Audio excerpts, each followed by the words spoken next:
Buongiorno, a good morning from wherever you are. I hope you're having a great week. Welcome to this week's episode. Join us as we show you what's been happening here this week on the farm.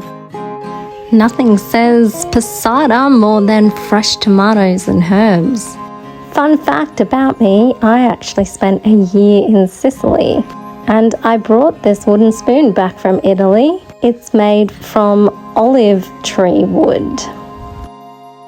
Byron wanted to be a part of the cubby build, so he did some painting. Quite a bit of paint ended up on the grass, but you get that.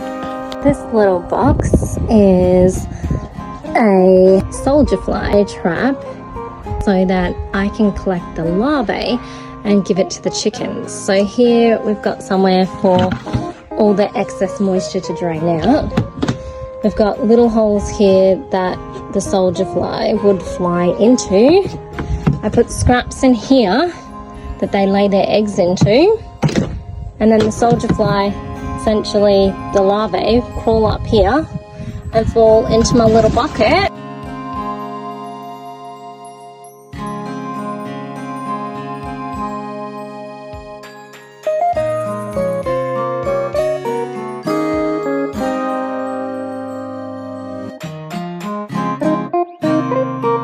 This week's task is to net the jade ponds.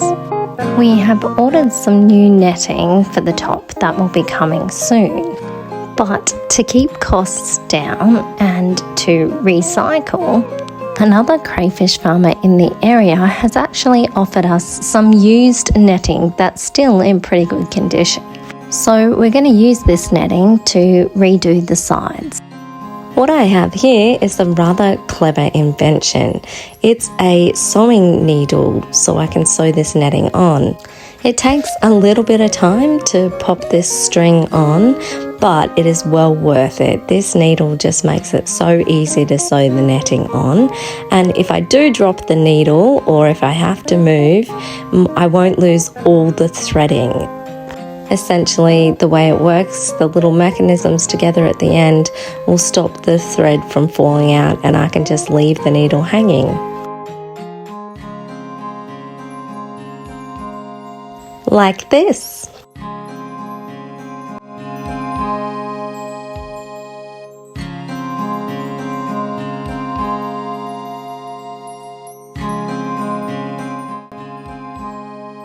My son Byron really wants a treat in his school lunchbox. We ran out of the banana bread earlier this week, so I'm just going to make some biscuits. I don't really know what type of biscuits, so I'm just going to throw a bunch of stuff in and see what happens. Some flour, some stevia, a little stick of butter, some rolled oats, a dash of ground ginger, and a dash of ground cinnamon, salt to taste, 1 egg, and some milk.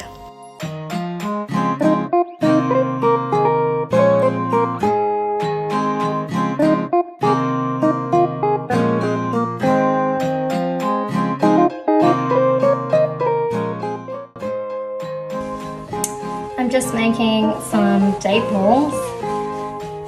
All that's in here are dates, some raw cashews, raw almonds, a little bit of homemade vanilla essence, and some salt. I've just popped them into a processor. Now I'm rolling them in some coconut flour, and then they'll go in the fridge, and they store really well for like 3 months even in the fridge. Anthony, my husband, absolutely loves them. Our dogs are really good guard dogs and are very good at alerting us to things. While making dinner, I could hear Emma absolutely going off about something, and here I saw a beautiful koala next door, right on the fence line. So naturally, I raced out and took Emma away, and I've let this guy find his own way off. He was quite scared, the poor guy, so he's raced up the nearest thing he could find, which was a power pole, but I'm sure in the next couple of hours he'll wake his way back down and find a nice big gum tree. One of our neighbours, a fellow crayfish farmer, has actually decided that he's going to be getting out of crayfish. He's been on the property for maybe a bit over a year, and he does do a fly-in, fly-out roster. So he's here 1 week and he's away 1 week, which does make it very challenging, especially when you're buying a farm that isn't quite running perfectly and there's things that need to be fixed. So he's decided he's going to sell.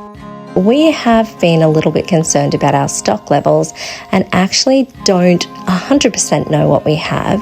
So to help him out and to help us out, we have decided to purchase his crayfish stock. Over the next few weeks, he'll be giving us some crayfish and we'll be restocking our ponds. So what do you do when you're tackling a pretty monotonous task? Well, you sing a song or two. Yes, she gave me things I couldn't give to you. Old friend, why are you so shy? Here I'm sewing 2 bits of netting together. Now during this half hour of sewing, Nala was so persistent about finding something in the grass. That's a snake, you're going to get bitten.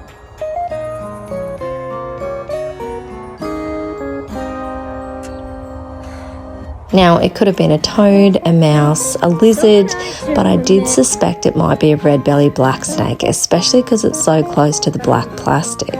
Despite me telling her at least 15 times to get away, and I continually called her back, she was very keen to persist, and when I walked away to get some more string, by the time I got back out of the corner of my eye, I saw something raise up and strike her on the face.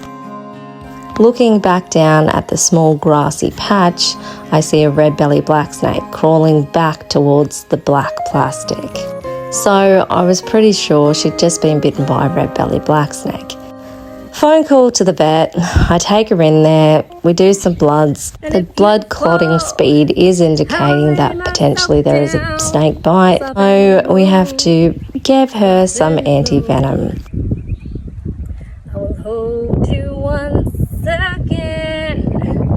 I will hold you once again. And so I guess you're all wanting to know what happened. After her anti-venom treatment, we picked her up and she spent the night at home by the fire and is seeming to be in good spirit and recovering. Hey girl, are you doing nosy? Feeling good today? Look like you're back to your usual self, hey? Sit down, good girl. No more snakes. No more chasing snakes. Finishing off my Thursday with a lovely walk along the Merry River.